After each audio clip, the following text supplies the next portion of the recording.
So even though defense officials say that these strikes have degraded their abilities and their capabilities, they still have the ability to carry out these attacks. And so the Houthis have not shown any hesitation to continue carrying these out, even though the U.S. continues these strikes. And we're starting to see a slight escalation in this because we're seeing increased strikes. And anytime there are increased strikes, increased tension comes with it. Welcome to Reporter's Notebook. We talk to the Washington Examiner's top journalists about the stories breaking on their beats. I'm Jim Antle, and I'm joined today by defense reporter Mike Brest. Mike, the Biden administration has conducted strikes against the rebels who are disrupting Red Sea traffic. Get us up to date on where we are right now.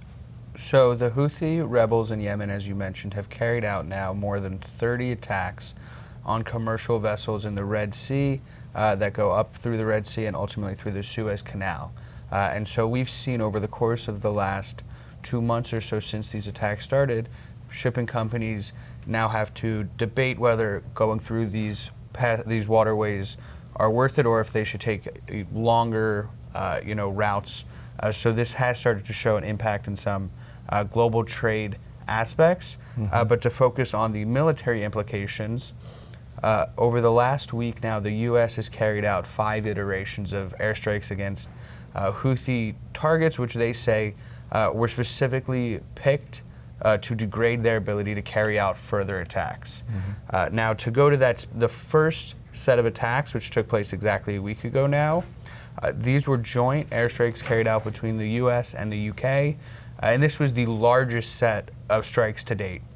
They hit more than 60 targets. There were more than 150 strikes coming from land and sea and the air. And so since then, we've seen much smaller strikes, sometimes, as few as a couple. And so each time we've heard the Houthis respond with additional attacks on commercial vessels. And so even though defense officials say that these strikes have degraded their abilities and their capabilities, they still have the ability to carry out these attacks.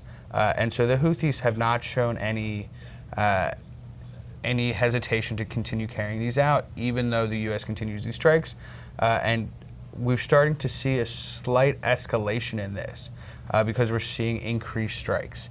And anytime there are increased strikes, increased tension comes with it. So there's an Iranian component to this conflict, but if you take a step back, Iran is a common denominator in a lot of the global hotspots that are sort of inflamed right now. That's exactly right. Iran has what it refers to as its axis of resistance.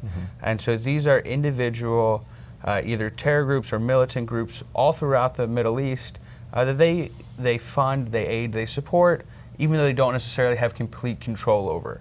And so since Hamas, which is one of these groups that has Iranian support, carried out the October 7th terror attacks that started this whole conflict in the Middle East, we've also seen Hezbollah, which is another militant group, terrorist group in Lebanon, engage in limited combat with Israel on Israel's northern border.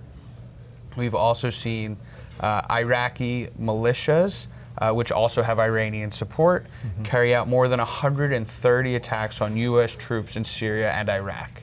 And then we've also seen the Houthis carry out these attacks on commercial vessels. Now, Iran in particular this week has started carrying out attacks elsewhere themselves.